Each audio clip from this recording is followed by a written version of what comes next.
wabarakatuh. Jumpa lagi di Hidrologi dan Hidrogeologi, pertemuan ke-10. Kali ini dengan analisis frekuensi. Apa itu analisis frekuensi? Nah, ini adalah bagian pendahuluan. Tentunya data hidrologi atau melakukan analisis hidrologi itu sering dihadapkan pada kejadian-kejadian yang ekstrim seperti banjir dan kekeringan. Nah, banjir tersebut mempengaruhi bangunan-bangunan air, bendung, bendungan, tanggul, jembatan, dan gorong-gorong, sehingga bangunan-bangunan tersebut harus direncanakan untuk dapat melewatkan debit banjir maksimum yang mungkin terjadi. Nah, bangunan itu harus diperhitungkan gak hanya keamanan bangunan itu sendiri, tapi juga kehidupan dan fasilitas-fasilitas lain yang terancam keselamatannya kalau bangunan tersebut runtuh. Contohnya, kalau suatu bendungan runtuh, kalau di sebelah hilirnya itu ada kehidupan, ada desa misalnya, maka itu akan mengakibatkan bencana kepada kehidupan yang di hilir. Atau jebolnya tanggul banjir. Nah, ini menyebabkan banjir dan genangan yang cukup luas dan menimbulkan korban dan kerugian. Ini kalau soal banjir. Kemudian kalau soal kekeringan, nah masalah kekeringan ini banyak berkaitan dengan ketersediaan air untuk berbagai kebutuhan, seperti kebutuhan air irigasi, air baku, untuk pemeliharaan sungai dan sebagainya. Jadi pada musim kemarau debit sungai kecil, sehingga untuk bisa memenuhi berbagai kebutuhan perlu dilakukan analisis ketersediaan air. Nah, kita untuk apa tujuannya menganalisis frekuensi data hidrologi? Ya, jadi kita melibatkan statistika di sini. Itu tujuannya adalah untuk mencari hubungan antara besarnya kejadian ekstrim terhadap frekuensi kejadian. Ya. Frekuensi kejadian itu berarti berapa seringnya suatu kejadian itu terjadi. Nah, mencari hubungan ini dengan menggunakan distribusi probabilitas. Nah, besarnya kejadian ekstrim itu punya hubungan terbalik dengan probabilitas kejadian. Misalnya, frekuensi kejadian debit banjir bandang, yaitu banjir yang sangat besar, itu lebih kecil frekuensinya dibanding debit-debit sedang atau debit-debit kecil. Dengan analisis frekuensi juga akan diperkirakan besarnya banjir dengan interval kejadian tertentu, seperti 10 tahunan, 100 tahunan, atau 1000 tahunan, dan juga berapakah frekuensi banjir dengan besar tertentu yang mungkin terjadi selama suatu periode waktu, misalnya dalam 100 tahun. Analisis frekuensi dapat diterapkan untuk data debit sungai atau data hujan. Data yang digunakan adalah data debit atau hujan maksimum tahunan, yaitu data terbesar yang terjadi selama 1 tahun yang terukur selama beberapa tahun. Nah, dalam analisis frekuensi ini banyak digunakan beberapa notasi dan teori statistik. Nah, jadi kita harus mengingat kembali prinsip-prinsip statistik. Misalnya, variabel hidrologi itu adalah ukuran dari fenomena hidrologi. Misalnya debit sungai, Q, itu sebuah variabel. Kedalaman hujan, itu sebuah variabel P, dan sebagainya. Kemudian, nilai dari variabel tersebut, misalnya debitnya 100 meter kubik per detik atau kedalaman hujan P-nya 90 mm per hari, itu variat disebut. Nilainya itu, nilai numerik dari variabel disebut variat, ya. Nah, suatu rangkaian dari variat yang merupakan deret berkala atau time series itu menggambarkan sampel dari populasi dari debit-debit puncak yang telah tercatat pada masa yang lalu dan yang akan datang di lokasi studi. Distribusi apa? Distribusi adalah data-data yang disusun menurut besarnya. Misalnya data debit banjir, dimulai dari debit banjir terbesar dan berakhir dengan debit banjir terkecil atau sebaliknya. Probabilitas itu adalah jumlah kejadian dari sebuah variat diskrit dibagi dengan jumlah kejadian data. Jumlah total probabilitas dari seluruh variat itu adalah 1. Oke? Jadi kalau probabilitas jumlah kejadian dibagi dengan jumlah kejadian data. Ya. Jumlah kejadian dari sebuah variat dibagi dengan jumlah kejadian data. Misalnya kalau kamu melempar dadu, ya kan? Jumlah kejadian kamu lempar 6 kali misalnya. Lempar 6 kali dan yang keluarnya adalah angka 1. Angka 1 itu 2 kali, yang lain angka-angka yang lain. Nah, maka probabilitas angka 1 berapa? Kan 2 dibagi 6 kali kan? 2 dibagi jumlah kejadian data lah 6 kali pelemparan, jadi 2 per 6. Ya. Nah, ada lagi distribusi probabilitas, berarti probabilitasnya yang disusun. Ya. Kemudian probabilitas kumulatif, itulah jumlah peluang dari variat acak yang mempunyai nilai sama atau kurang dari suatu nilai tertentu. Frekuensi itu adalah jumlah kejadian dari sebuah variat dari variabel diskret, berapa sering dia terjadi. Kemudian interval kelas adalah ukuran pembagian kelas dari suatu variabel. Jadi kalau suatu data itu dibagi dalam kelas-kelas, dan interval kelas itulah ukuran pembagian kelasnya, ya. Distribusi frekuensi adalah distribusi atau tabel frekuensi yang mengelompokkan data yang belum terkelompok menjadi data kelompok. Kemudian dalam analisis data hidrologi diperlukan ukuran-ukuran numerik yang menjadi ciri data tersebut. Sembarang nilai yang menjelaskan ciri susunan data disebut parameter. Nah, parameter yang digunakan dalam analisis susunan data dari satu variabel disebut dengan parameter statistik, misalnya nilai rata-rata, deviasi, dan sebagainya. Pengukuran parameter statistik yang sering digunakan dalam analisis data hidrologi meliputi pengukuran tendensi sentral dan dispersi. Kita akan bahas di depan. Nah, tendensi sentral itu berarti kecenderungan yang berada di area tengah, ya. Nilai rata-rata itu salah satu tendensi sentral. Itu adalah nilai yang cukup representatif dalam suatu distribusi. Nilai rata-rata dapat digunakan untuk pengukuran suatu distribusi. Nilai rata-rata itu gampang ya, tinggal semua data dijumlahkan kemudian dibagi dengan jumlah data. Ini dia rumusnya. Ini kan sigma dari XI. Jadi XI, X1 tambah X2 tambah X3 tambah X4 sampai Xn dibagi dengan jumlah N. Berapa jumlah data. Nah, kalau median adalah nilai tengah. Ya, tinggal dibaca aja. Kemudian modus adalah variat yang terjadi paling sering atau frekuensinya paling banyak. Gambar 71A menunjukkan letak dari rata-rata, median, dan modus. Yang A ini ya. Rata-rata itu ada di ini, kalau nilai ini A, maka rata-rata A ada di sini, di tengah-tengah. Kalau B, maka rata-rata B ada di tengah-tengah kurvanya. Oke. Jadi ini sekaligus rata-rata di situ, median di situ, dan modus juga di situ. Nah, untuk distribusi dengan bentuk kurva frekuensi yang simetris, rata-rata, median, dan modus terletak pada satu titik di sini. Tapi kalau kurva frekuensinya tidak simetris, maka letak rata-rata, median, dan modus seperti gambar 71B dan 71C. Ini B dan ini yang C, kan tidak simetris tentunya ya. Rata-ratanya justru di sini, modus di sini. Kalau ini median di sini, bukan di yang paling tengah. Ya, yang paling tengah kan di sini, yang paling banyak. Jadi dia bergeser. Nah, kalau tadi tendensi sentral, sekarang dispersi. Tidak semua variat dari variabel hidrologi sama dengan nilai rata-ratanya, tapi ada lebih besar atau lebih kecil. Besarnya derajat sebaran variat di sekitar nilai rata-rata disebut varian atau penyebaran. Dispersi atau dispersion. Penyebaran data dapat diukur dengan deviasi standar atau standar deviasi dan varian. Nah, rumus varian bagaimana? Rumus varian adalah seperti ini.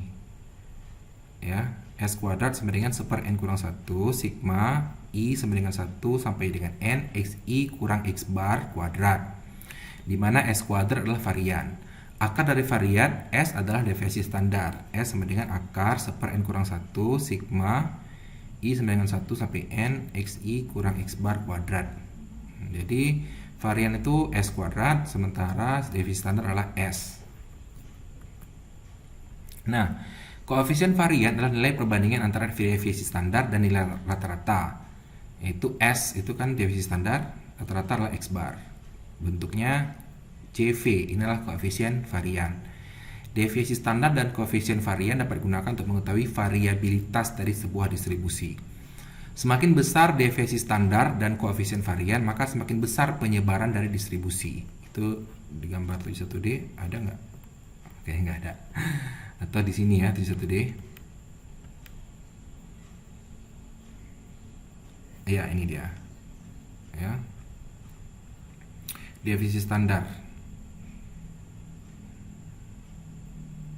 Nah, kalau ini kan ada dua distribusi, satu yang lebih tinggi, satu yang lebih melebar, ya. Nah, yang ini yang lebih melenceng adalah yang lebar karena nilai-nilainya ini kan lebih jauh dari nilai tengah. Nah, berarti yang nilai kurva D ini lebih tidak melenceng daripada C. C itu lebih melenceng, ya. Nah, kemencengan atau skewness dapat digunakan untuk mengetahui derajat ketidaksimetrisan atau asimetri dari suatu bentuk distribusi. Kemencengan ini diberikan oleh bentuk, ini rumus kemencengan A sama dengan N per N kurang 1 N kali N kurang 2 dikali sigma I sama dengan 1 sampai dengan N dari XI kurang X bar pangkatkan 3. Inilah kemencengan. Nah, kalau udah tahu nilai ini, dimasukkan nilainya. Kalau A itu 0, maka simetris ya. Tapi ini harus dicari dulu ke koefisien asimetri ya. Jadi cari A dulu, kemencengan, baru cari CS, koefisien asimetri. A-nya itu dibagi S pangkat 3. S adalah standar deviasi. Oke. Nah, kalau dia simetris, A sama dengan 0 dan CS-nya 0. Kalau dia gambarnya simetris ya. Tapi kalau distribusinya gambarnya agak condong ke kanan, maka CS-nya ini, hasil CS-nya akan lebih besar daripada 0. Misalnya 1 atau 0,6 kan, pokoknya dia lebih besar daripada 0 dan dia positif. Kalau gambar distribusinya itu condong ke kiri, CS-nya kurang dari 0 ya. Nah, ini seperti gambar 71E. Kita lihat gambar 71E. Nah, ini ya. Kalau dia condong ke kanan, kurva F ini dia.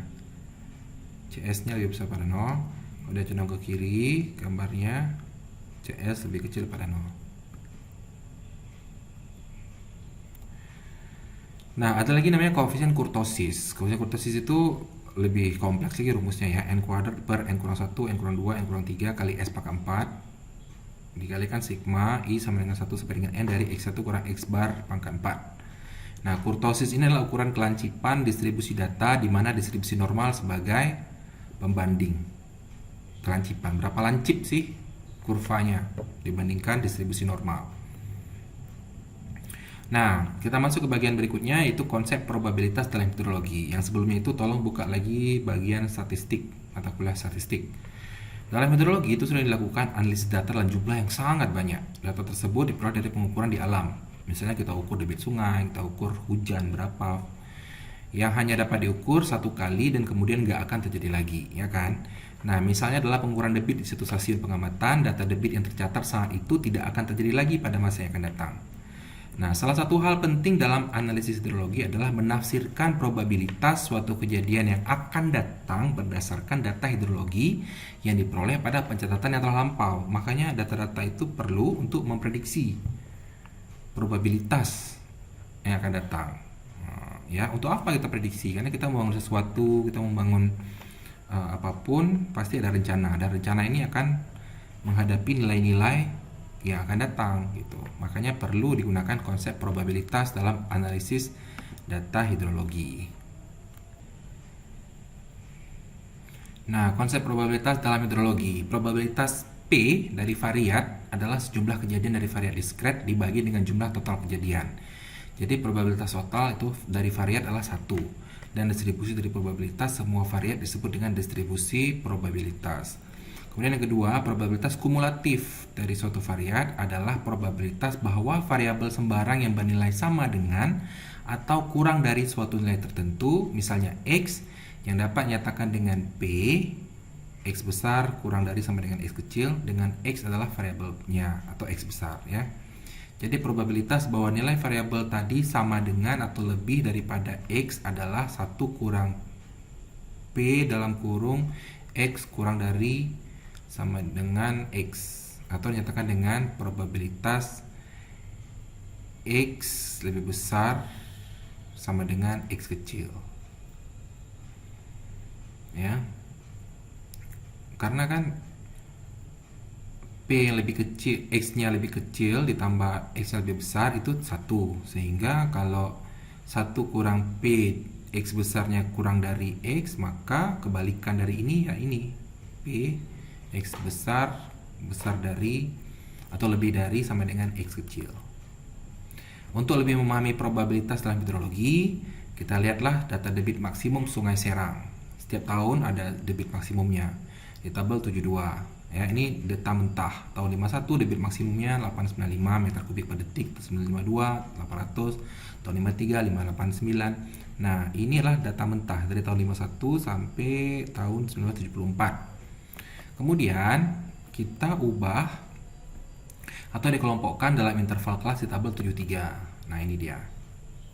Ya, tabel 73 memberikan pengelompokan data menjadi 7 kelas dengan interval kelasnya 50 meter kubik per detik, interval 50. Jadi kita mulai dari 501 sampai 150, kemudian 551 sampai 600, 601 sampai 6,5. Pokoknya ini intervalnya atau pembagian kelasnya ini yang masuk semua nilai-nilai di debit maksimum ini. Kemudian setelah dibikin tabel, masukkanlah debit 501 sampai 550 berapa kali terjadi? Oh, terjadi 2 kali. Debit antara sekian sampai sekian berapa kali terjadi? 4 kali. Sekian sampai sekian, oh 7 kali. Dari mana hitungnya dari tabel ini? Nih. Misalnya 895. 895 ini kan termasuk kelas mana dia? 895. Termasuk kelas ini, ya. Berarti sekali. Nah, inilah frekuensi. Frekuensi adalah berapa kali dia terjadi. Frekuensi dijumlahkan 24 tahun berarti. Apa itu probabilitas? Probabilitas itu adalah frekuensi ini setiap variat dibagi dengan jumlah kejadian. Jadi 2/24 itulah dia 0,08. 4 dibagi 24 inilah dia 0,17. Begitu seterusnya. Dan kalau dijumlahkan menjadi 1. Probabilitas pasti 1. Nah, probabilitas kumulatif itu adalah dikumpulkan satu-satu, dijumlahkan. 0,08 taruh sini, kemudian 0,08 ini tambah 0,17 jadinya 0,25, 0,25 ditambah 0,29 jadinya 0,54, begitu seterusnya sampai di ujungnya jadi 1. Dan ini nggak boleh jumlahkan karena kumulatif.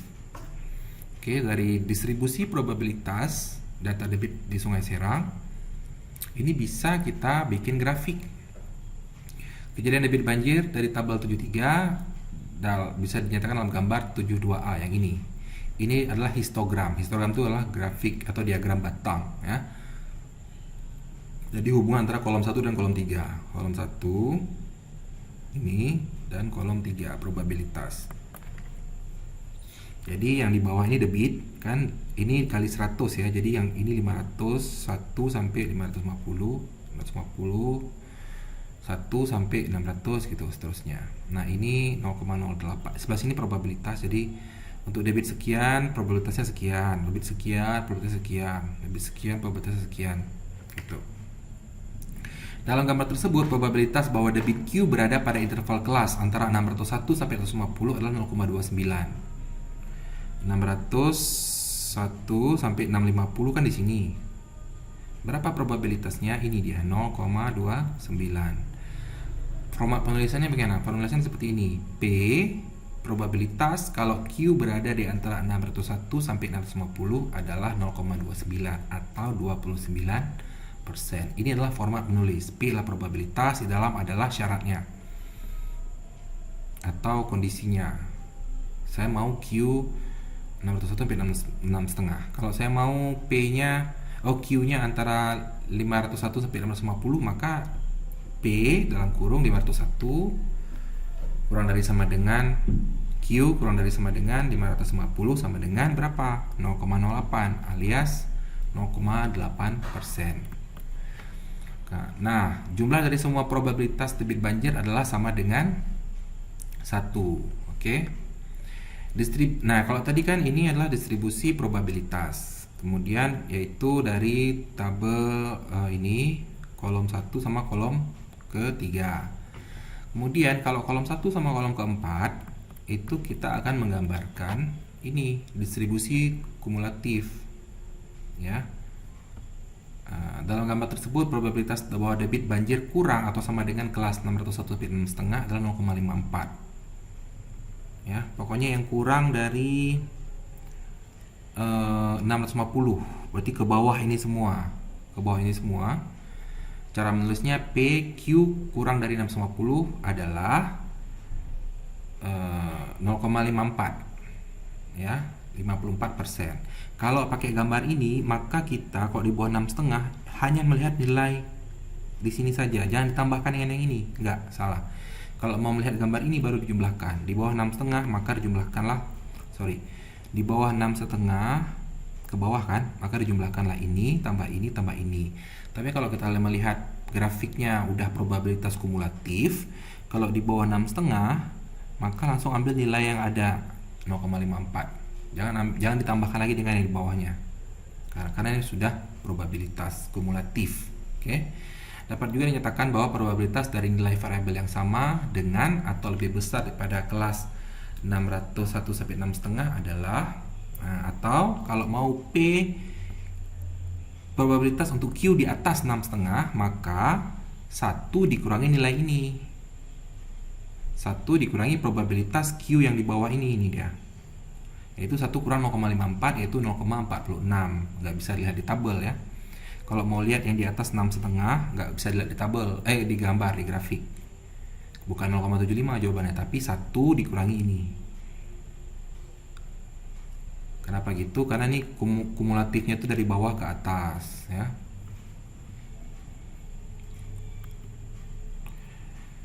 Nah, ini kan gambar yang ini tadi nih. Yang ini saya pindahkan. Nah, distribusi probabilitas dalam bentuk histogram dapat didekati oleh suatu fungsi distribusi kontinu. Tadi kan histogram, peta-peta, tapi bisa diwakili oleh yang kontinu, grafik kontinu ini. Oke, dalam gambar tersebut bentuk histogramnya kurang teratur karena disebabkan jumlah data yang terbatas. Nah, kalau jumlah datanya sangat banyak, kotak-kotak ini banyak, maka akan diperoleh distribusi probabilitas yang lebih halus. Oke, nah nanti betul-betul distribusi probabilitas itu akan kita pelajari mungkin minggu depan. Kita masuk ke seri data hidrologi. Nah, ini adalah seri data hidrologi contohnya. Misalnya ini tahun biasa nih waktu ya. Dan di sini adalah besaran. Terserah itu mau debit, mau hujan atau apa, tapi biasanya debit ya kalau di sungai misalnya. Data debit banjir atau hujan yang digunakan untuk analisis frekuensi dipilih dari seri data lengkap hasil observasi selama beberapa tahun. Ya. Gambar 74A yaitu yang ini menunjukkan seri data lengkap yang berisi seluruh data sepanjang tahun pencatatan. Setiap tahun ada nih datanya. Ya. Apabila data debit adalah data harian, maka dalam satu tahun ada 365 data debit. Nah, data itu tersedia untuk beberapa tahun pengukuran. Dalam gambar 74A ada 20 tahun data. Ini tahun pertama, ini tahun kedua, tahun ketiga, tahun keempat. Dalam satu tahun itu ada beberapa yang besar, data besar ya. Tapi yang maksimumnya yang ada titik ini. Itu setiap tahun ada 20 titik karena itu maksimum setiap tahun. Nah, ada dua cara atau dua tipe data yang digunakan untuk analisis frekuensi. Yang pertama adalah partial duration series. Metode ini digunakan kalau jumlah data kurang dari 10 tahun. Ya, yang paling optimal ketika kita mau analisis hidrologi untuk apapun itu minimal 10 tahun biasanya. Ya, itu akan baik hasilnya. Tapi kalau datanya kurang dari 10 tahun bagaimana? Nah, caranya adalah kita ambil data-data hujan selama tahun yang ada yang melewati suatu nilai tertentu. Misalnya di atas, kalau di sini misalnya di atas 40. Misalnya terjadi dalam satu tahun terjadi ada 2 kali di atas 40. Misalnya di tahun pertama ini kan 2 kali di atas 40. Diambil juga, dimasukkan juga datanya. Karena kita ambil data supaya banyak data yang bisa kita hitung dalam perencanaan.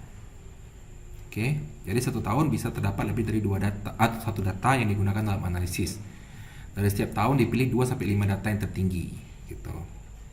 Ada juga tahun yang nggak ada ya, karena mungkin tidak melebihi suatu nilai yang kita tentukan tadi, tidak melebihi 40, nggak ada. Semuanya di bawah 40, jadi nggak diambil tahun-tahun ini. Nah, ini metode ini sekali lagi kalau datanya kurang dari 10 tahun. Tapi kalau datanya cukup untuk 10 tahun minimal ya, maka diambil data maksimum aja setiap tahun walaupun di tahun itu cukup rendah misalnya. Saya nih ada tahun yang rendah, tetap diambil karena ini adalah maksimum untuk tahun tersebut. Nah, jadi ada dua cara ya, satu partial duration series diambil berapapun yang melewati suatu nilai tertentu. Dan ini dipakai kurang dari 10 tahun. Yang nomor 2, annual maximum series, data kontinu tahunan maksimum ya diambil. Jadi setiap tahun ada satu maksimum.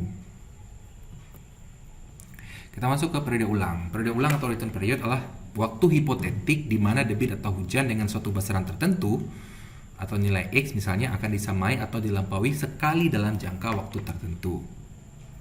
Oke. Berdasarkan data debit atau hujan untuk beberapa tahun pengamatan, dapat diperkirakan debit atau hujan diharapkan disamai atau dilampaui satu kali dalam T tahun. Dan debit atau hujan tersebut dikenal sebagai debit atau hujan dengan periode ulang T tahun atau debit hujan T tahunan. Ya. Nah, jangan salah kalian, periode ulang ini bukan misalnya periode ulang 2 tahun, dia akan terjadi setiap 2 tahun. Bukan itu pengertiannya. Ya, ini hafalah ini. Waktu hipotetik di mana debit atau hujan akan disamai atau dilampaui sekali dalam jangka waktu tertentu. Ini contohnya. Misalnya kalau T-nya 50 tahun, periode ulangnya 50 tahun. Maka debit hujan yang diperkirakan adalah debit hujan 50 tahunan. Artinya apa? Artinya nilai debit 50 tahunan tersebut diharapkan disamai atau dilampaui rata-rata satu kali. Misalnya debit 50 tahunan adalah 800 meter kubik per detik. Nah, kalau itu 50 tahunan berarti diharapkan dalam 50 tahun itu terjadi satu kali atau lebih dari satu kali terjadinya debit sekitar 800 meter kubik per detik. Seperti itu. Nah, baca lagi di bawah, hal ini tidak berarti bahwa debit atau hujan 50 tahunan hanya akan terjadi satu kali dalam 50 tahun. Tapi diperkirakan debit atau hujan tersebut jika dilampaui K kali dalam periode panjang M tahun akan mempunyai nilai K per M yang kira-kira sama dengan 1/50. Gitu ya. Karena ini kan kita bicara soal alam, fenomena alam. Fenomena alam kan nggak mungkin sangat teratur. Misalnya hujan 2 tahunan itu terjadi setiap 2 tahun. Enggak seperti itu, tapi dalam 2 tahun tersebut ada satu nilai hujan yang akan disamai atau dilampaui minimal satu kali. Bisa terjadi 2 kali, bisa jadi 3 kali gitu.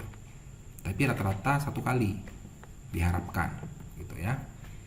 Ini contoh, gambar 75 menunjukkan pencatatan debit maksimum tahunan di Sungai Serang, Stasiun Godong, Jawa Tengah dari tahun 51 sampai 75. Ini gambar dari data dalam tabel 72. Tabel yang debit mentah tadi kita gambar jadi seperti ini. Ini waktu, tahun, di sini jumlah debit.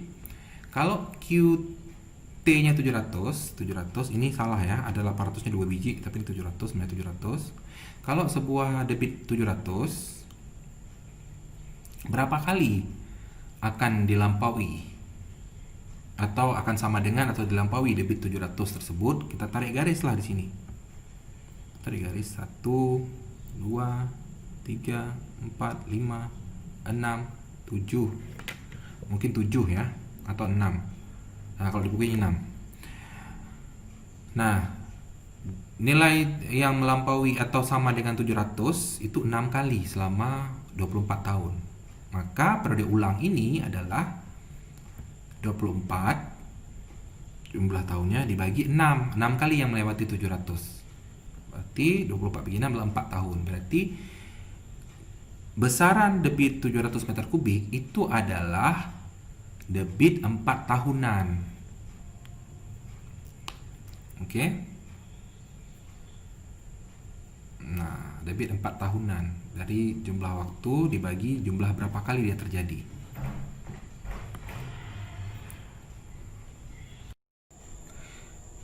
Baik, kita lanjutkan ke tingkat risiko.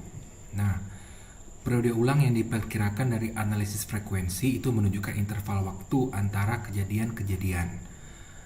Probabilitas bahwa suatu kejadian akan menyamai atau lebih besar dari suatu nilai tertentu, yaitu debit atau hujan dengan periode ulang T, atau dengan kata lain probabilitas bahwa suatu kejadian atau peristiwa akan terjadi memiliki bentuk sebagai berikut.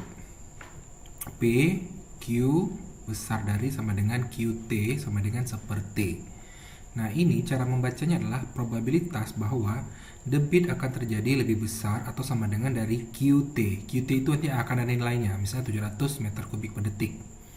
Nah, probabilitas dari Q lebih besar daripada 700 misalnya, itu sama dengan seperti, dengan T adalah periode ulang. Misalnya, QT kita 700 meter kubik per second. Nah, itu adalah kalau dari cari-carian di belakang ini, T-nya adalah 4 tahun, periode 4 tahun. Berarti itu adalah Q4. Berarti Q besar sama dengan Q4 sama dengan 700 ya. Adalah 1/4 karena T-nya adalah 4. Berarti probabilitas terjadi debit di atas lebih besar atau sama dengan 700 meter kubik adalah 1/4. Ya, ini cara menulis notasinya. Contohnya, debit banjir dengan periode ulang T 20 tahun, berarti periode ulangnya 20 tahun. QT-nya atau Q20-nya adalah 100 meter kubik per detik. Berapa probabilitas Q terjadi lebih besar pada Q20 tersebut? Maka karena T-nya 20, 1/20 adalah 0,05, yaitu 5%. Ini kalau dikali 100/100 ya. Ini adalah probabilitas terjadinya sebuah debit. Nah, bagaimana dengan probabilitas tidak terjadinya debit dengan periode ulang T tahun? Maka notasinya bukan P tapi F ya. F Q besar sama dengan QT, rumusnya adalah 1 kurang 1/T. Oke. Karena kebalikan ya. Kalau ini kan terjadinya 5%. Kalau tidak terjadinya 1 dikurangi 5% ini. 1 dikurang 1/20 atau 1 kurang 0,05. Jadinya berapa? Jadinya 95%. Ya. Probabilitas tidak terjadinya debit dengan periode ulang 20 tahun. Jadinya FQ besar sama dengan 20. Q20 sama dengan 1 kurang 1/20 ya. Nanti dicari kemudian diubah ke persen. Kemudian ada rumus lagi, probabilitas tidak terjadinya debit dengan periode ulang T tahun dalam N tahun yang berurutan. Nah, ini ada rumusnya hampir sama dengan yang sebelumnya, tapi ada pangkat N. Maka rumusnya adalah 1 kurang 1/T dipangkatkan N. Coba kamu lihat. Beda rumus ini sama rumus yang ini, itu ada pangkat N saja ya. Nah, perhatikan kata-katanya. Probabilitas tidak terjadinya debit dengan periode ulang T tahun dalam N tahun yang berurutan. Nah, kalau ada N tahun yang berurutan, maka pangkatkan N. Kalau tidak terjadinya, berarti itu notasinya F. Oke. Kemudian risiko, ini yang betul risiko ya. Risiko atau probabilitas bahwa debit Q akan terjadi paling tidak 1 kali dalam N tahun yang berurutan, itu disebut risiko. R sama dengan 1 kurang F Q pangkat N. Nah, FQ pangkat N ini atau FQ aja itu adalah diambil dari rumus yang ini, yaitu 1 kurang 1/T. Jadi 1 kurang 1/T dipangkatkan N. Ya, berarti ada 4 rumus. Yang pertama, probabilitas terjadinya debit lebih besar atau sama dengan suatu nilai seperti tidak terjadinya 1 kurang 1/T. Kalau ada tidak terjadinya tapi dalam N tahun berurutan, maka dipangkatkan N. Kemudian kalau terjadi probabilitas bahwa debit Q akan terjadi paling tidak 1 kali dalam N tahun yang berurutan, itu namanya risiko. Risiko itu R sama dengan 1 kurang F Q pangkat N. Jadi rumusnya 1 kurang 1/T pangkat N. Oke. Dengan menggunakan persamaan 7/10 ini akan dapat dihitung periode ulang dari debit rencana untuk suatu bangunan dengan umur rencana N tahun dan tingkat risiko yang dikehendakinya R dan probabilitas P. Ya, rumus ini penting untuk perencanaan. Setiap bangunan itu ketika kita bangun, kita merencanakan nih akan berfungsi berapa tahun. Misalnya bendungan 20 tahun misalnya, atau 25 tahun. Kalau drainase 10 tahun atau 15 tahun. Nah, itu harus ada. Ya. Dan harus ada risiko yang kita kehendaki. Nah, ditariklah garis merah untuk perencanaan sehingga ada tabel ini. Ya. Tabel 73 ini memberikan periode ulang banjir berdasarkan tingkat risiko dan umur bangunan. Umur bangunannya 1, 10, 25, 50 sampai 100 tahun. Contoh, apabila tingkat risiko hanya 1% dan umur bangunan adalah 50 tahun, maka periode ulang banjir untuk perencanaan kita harus mengambil periode ulang banjir yang keberapa. Ya. Saya jelaskan tabel ini. Tabel ini Bagian paling kiri, kolom pertama, inilah tingkat risiko yang dapat diterima. Semakin kecil nilai R, berarti itu risiko semakin sedikit kita bisa terima. Yang paling sedikit inilah 1% risiko yang bisa kita terima. 10%, 25%, 50%, sampai 50%, sampai 99%. Ini berdasarkan apa? Ini berdasarkan risiko yang dapat kita tanggung. Misalnya kita membangun bendungan, kalau bendungan itu rusak, maka desa di bawahnya itu akan hancur. Maka kita harus ambil risiko yang paling kecil, yaitu 1%. Tapi kalau misalnya rusak drainase tidak berpengaruh, maka bisa 10 R-nya atau 25. Jadi semakin mengancam jiwa, semakin mengancam ekonomi dan lain-lain, semakin kecil risiko yang dapat kita terima. Oke? Kemudian umur bangunan ada 1 tahun, 10 tahun, 25 tahun, 50 tahun, dan 100 tahun. Kalau kita merencanakan suatu bendungan, risikonya 1, dan umur bangunannya adalah 25 tahun, maka periode ulangnya yang kita rencanakan adalah 2440. Oke, itu berarti kita merencanakan bendungan itu dengan Q2440. Oke. T-nya itu 2440. QT berarti Q 2440. T-nya adalah 2440. T itu adalah periode ulang. Oke. Semakin besar T-nya, maka akan semakin besar nilainya. Misalnya debit banjir tahunan Q1, debit banjir 2 tahunan Q2. Nah, Q2 itu akan lebih besar nilainya daripada Q1. Misalnya kalau Q2-nya 100 meter kubik per detik. Kalau Q10 itu akan lebih besar lagi. Bisa jadi 700 meter kubik per detik. Nah, kalau Q2440 tentu lebih besar lagi. Ya. Nah, di negeri Belanda mereka merencanakannya selalu risikonya sangat kecil yang bisa ditanggung. Karena mereka nggak mau main-main dengan nyawa manusia, apalagi negara mereka itu berada di bawah permukaan air laut. Jadi periode ulang yang mereka rencanakan itu biasanya 10.000, Q10.000. Jadi sangat-sangat aman. Ya, itu maksudnya apa Q10.000? Berarti debit Q10.000 itu berarti debit yang sangat besar, ya kan? Dan terjadinya itu 10.000 tahun periode ulangnya. Bukan berarti nilai debit itu akan terjadi satu kali dalam 10.000 tahun. Ingat ya pengertian periode ulang. Periode ulang adalah waktu hipotetik di mana sebuah nilai akan diharapkan dilampaui satu kali atau lebih dari satu kali dalam periode ulang dalam tahun yang berurutan. Gitu. Kalau 10.000 berarti dalam 10.000 tahun yang berurutan. Nah, dalam ini tabel ini menjadi patokan untuk perencana. Oke. Semakin tinggi periode ulangnya, semakin besar debitnya dan semakin aman bangunannya. Tapi nanti efeknya adalah biayanya lebih tinggi. Ya, tentunya kalau kamu bangun drainase yang bisa menampung air hujan sekian, Q2 itu mungkin hanya bangunannya kecil. Tapi kalau drainase itu kamu rencanakan untuk Q20, maka bangunannya akan besar, ya kan?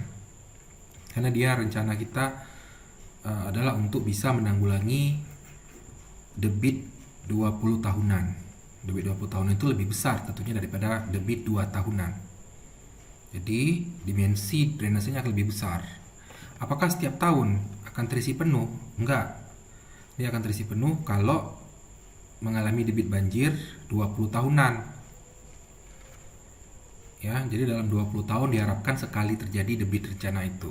Nah, bagi sebagian orang akan merasa, wah itu kayak boros sekali ya. Kita bangunannya besar, tapi air yang mengalir setiap tahun itu hanya sedikit, hanya sekali aja minimal akan terjadi tinggi atau penuh drainasenya. Nah, bagi sebagian orang itu mungkin merasa boros, tapi kembali lagi kepada risiko yang dapat kita terima dan biaya yang kita punya. Kalau Belanda itu negara maju yang kaya dan risiko mereka pengen yang sekecil mungkin, sehingga periode rencananya itu periode ulangnya besar dan debitnya besar. Oke, agar mereka benar-benar aman. Oke, saya akan jelaskan tentang LK. Baik, saya akan jelaskan lembar kerja 10. Nomor 1 ini adalah tentang hidrologi dengan rumus-rumus dasar yang sudah dijelaskan. Diketahui data debit maksimum tahunan di Sungai Serang, Stasiun Godong, Jawa Tengah dari tahun 1951 sampai 1960 yaitu 895, 800 sampai 531. Ditanya, hitunglah rata-rata, deviasi standar dan koefisien kemencengan. Rumus statistikanya sudah saya taruh di sini. Rumus rata-rata seperti ini, rumus varian S kuadrat adalah seperti ini, dan deviasi standar adalah S sekian, koefisien variannya adalah ini, S per X bar, kemencengannya A sama dengan sekian, dan koefisien asimetri atau kemencengan CS sama dengan A per S pangkat 3. Oke, cara menjawabnya bagaimana? Kita buat tabel dulu. Kita buat tabel, data dari soal kita tulis di sini 1951 sampai 1960 dan debit maksimumnya ada. Kemudian kita mencari X bar. X bar ini akan sama untuk semua baris ya. Bagaimana cara mencari X bar? Kamu jumlahkan dulu ini. Jumlahkan di sini. Kemudian nanti dibagi dengan jumlah tahun. Tahunnya berapa? Ada 10 tahun ya. Nilai jumlah di sini dibagi 10 tahun, inilah dia X bar. Kamu boleh isi setiap baris ini dengan nilai yang sama. Oke. Kemudian di kolom berikutnya ini adalah XI kurang X bar. Ini ada I sebenarnya ya. Jadi untuk setiap X yang ada dikurangi X bar. Jadi 895 dikurangi X bar di sini, berapa hasilnya taruh di sini. 800 dikurangi X bar di sini, hasilnya berapa taruh di kolom keempat. 589 dikurangi X bar taruh di kolom sekian. Nanti akan ada nilai-nilai yang minus di sini, nggak apa-apa. Oke, setelah dapat ini nggak perlu dijumlahkan. Perlu nggak dijumlahkannya? Nggak perlu kalau yang ini, tapi kamu jumlahin juga nggak apa-apa. Kemudian nilai yang di kolom keempat ini kamu kuadratkan, karena yang diminta di kolom keempat ini, sorry ya, ini sebenarnya 4 di sini, 5 di sini ya, tapi nggak apa-apa, kita ikut yang di tabel ini aja, yang 4 yang ini berarti ya. Nah, kolom keempat ini, kolom yang di kirinya ini yang kamu kuadratkan. Kolom ini dikuadratkan. Nanti kalau ada yang minus, kok dikuadratkan hilang minusnya. Oke, kemudian di kolom terakhir, ini adalah nilai yang di tabel yang nggak ada nomornya ini, dipangkatkan 3. Kemudian kamu jumlahkan semua. Di kolom keempat, di kolom kelima. Ketika mencari rata-rata, kamu sudah dapat tadi kan? Rata-rata adalah jumlah ini dibagi dengan jumlah data. Tulis rata-ratanya berapa. Kemudian untuk mencari varian S kuadrat, sebenarnya ditanya deviasi standar, tapi untuk mencari deviasi standar kamu juga perlu mencari varian. Karena deviasi standar adalah akar dari varian, ya. Langsung ke sini juga boleh. 1 N kurang 1, N-nya kan 10, berarti 1/9. Kemudian disigmakan XI kurang X bar kuadrat. Ini sigma dari ini itu adalah di sini. Sudah kamu jumlahkan tadi di tabel ini. Nah, carilah itu berapa akarnya. Dapatlah deviasi standar. Kemudian kamu cari koefisien variansi CV S per X. S itu kan udah dapat di sini. Dibagikan X bar. Dibagikan X bar yang ada di sini. Rata-rata. Udah. Kemudian ditanya koefisien kemencengan. Kamu cari A-nya dulu. A-nya juga ini.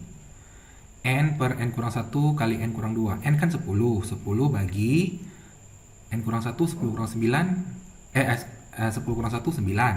10 kurang 2, 8. Berarti 10 bagi 9 kali 8. Dikalikan dengan penjumlahan XI kurang X bar pangkat 3. Penjumlahan yang XI kurang X bar pangkat 3 itu sudah ada di sini. Di bawah sini kalau kamu jumlahkan tadi.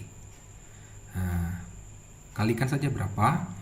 Kemudian koefisien kemencengannya berapa? Ya, nilai A ini dibagi dengan S pangkat 3. S-nya udah ada di sini. Deviasi standar. Berapa hasilnya? Positif kah? Negatif kah? Nah, kalau positif maka akan menceng ke kanan. Distribusinya condong ke kanan. Tapi kalau dia dapat negatif, maka bentuknya condong ke kiri. Oke. Nah, kemudian ini adalah rumus-rumus probabilitas. Probabilitas suatu kejadian akan menyamai atau lebih besar dari nilai tertentu. Dengan kata lain, probabilitas bahwa suatu kejadian akan peristiwa terjadi akan mengalami bentuk sebagai berikut. Ini adalah rumus yang saya jabarkan di di materi sama persis. Jadi ada probabilitas tidak terjadinya, probabilitas tidak terjadinya dalam tahun yang berurutan, dan probabilitas the bit Q akan terjadi paling nggak satu kali dalam n tahun yang berurutan, atau dengan kata lain adalah risiko.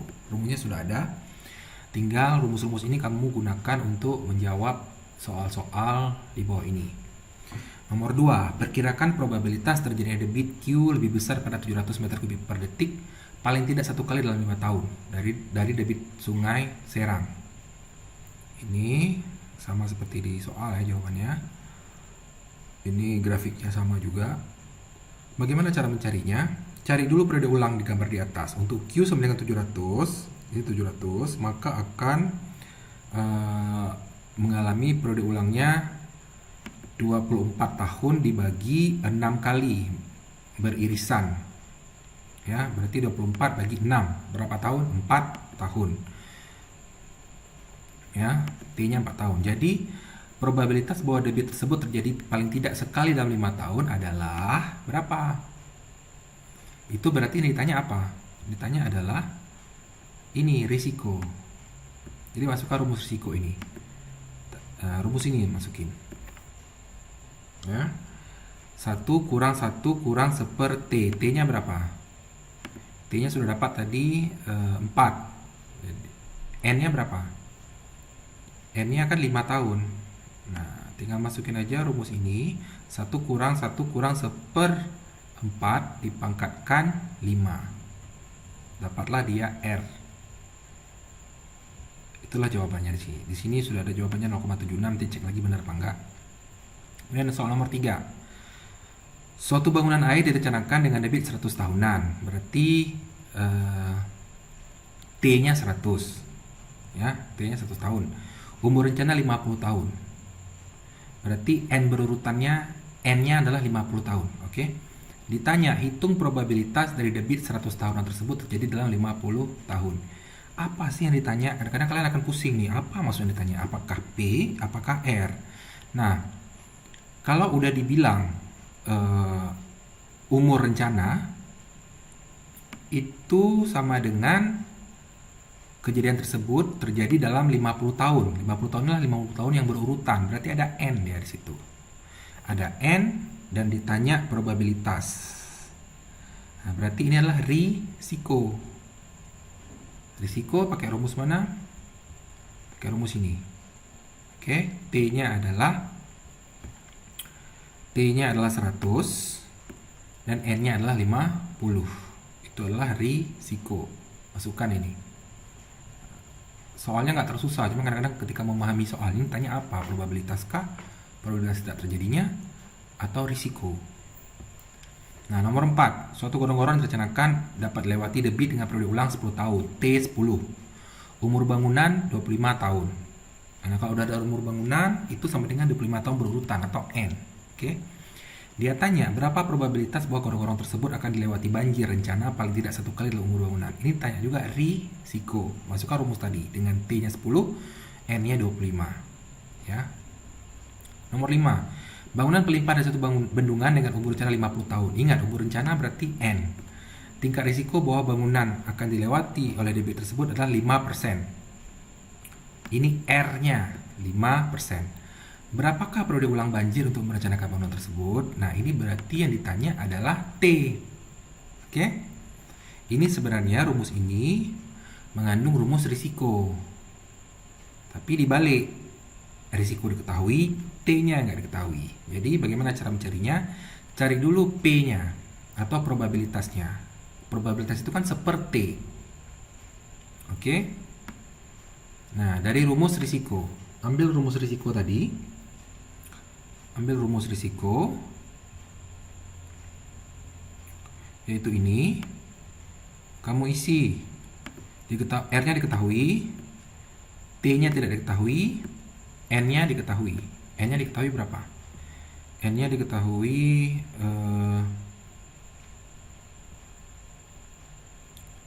50. Oke. R-nya adalah 5% atau 0,5. Ditanya berapa T. Nah, pakai rumus ini tadi. 1 kurang 1 kurang 1/, T pangkat 50 ya. Pangkat 50 sama dengan R. R-nya adalah 0,5. Dapatlah nanti P-nya atau sepertinya berapa. Boleh dalam bentuk seperti aja. Seperti adalah sekian. Udah. Kemudian baru dicari berapa periode ulang.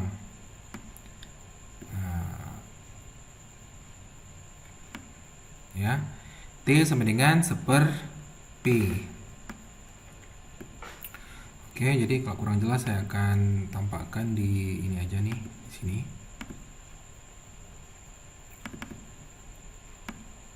Nih.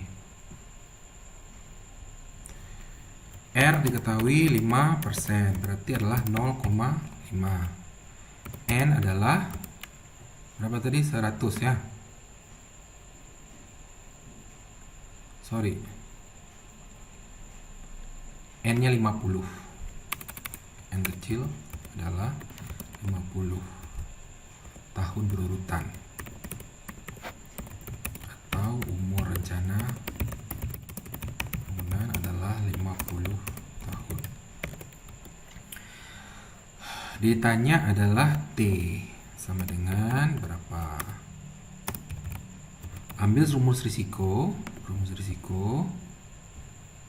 ini. Ambil rumus risiko ini dihilangin aja. Itu kan rumusnya kan, ini seperti ya, pangkat N. R-nya kan diketahui. R-nya diketahui 0,5, berarti 0,5 sama dengan 1 kurang 1 kurang seperti itu adalah P ya, kita pakai P aja. Pangkat N, N-nya adalah 50 tahun. Pangkat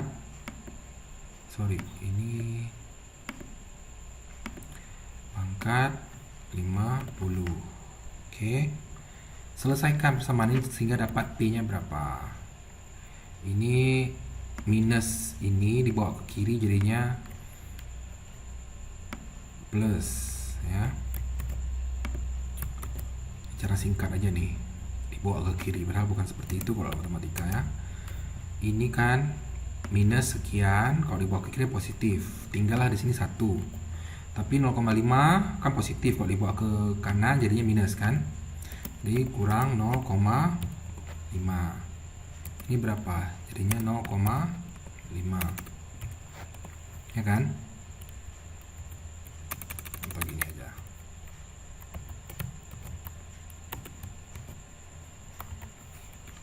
Ini berarti 0,5.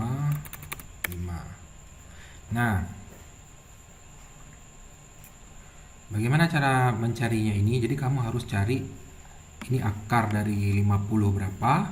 Ini juga cari akar dari akar 50 dari 0,5. Akar pangkat 50 dari 0,5 berapa?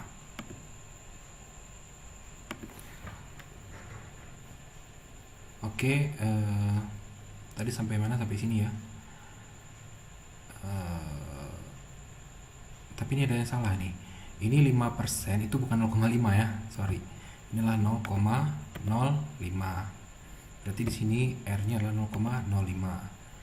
Nah, ini kan 0,05 sama dengan 1 kurang 1 kurang P. Karena P itulah seperti. Bersama ini diselesaikan. Caranya pindahkan ini ke kiri, jadinya 1 kurang P pangkat 50. Sementara 0,05 ini dipindahkan ke sini, jadi 1 kurang 0,05. Ya, 1 kurang 0,05 itu adalah 0,95.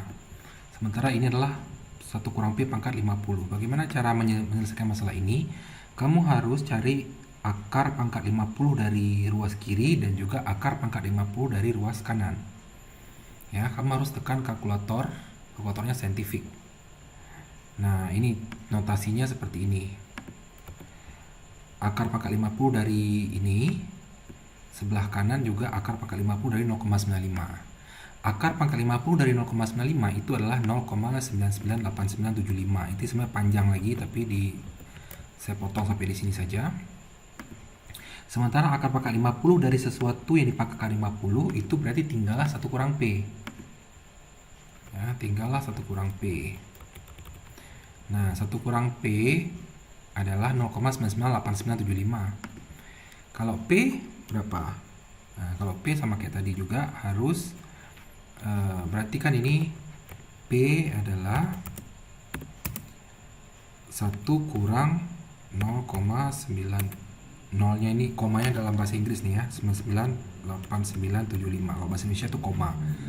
Jadi dapatnya adalah 0,001025. Inilah probabilitasnya dari persamaan ini. Kita sudah dapat P-nya 0,001025.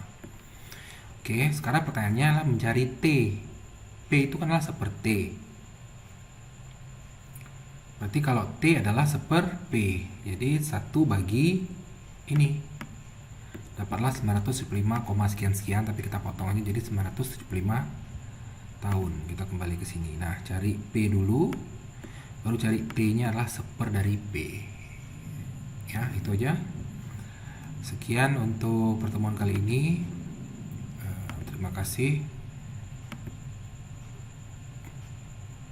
Assalamualaikum warahmatullahi wabarakatuh.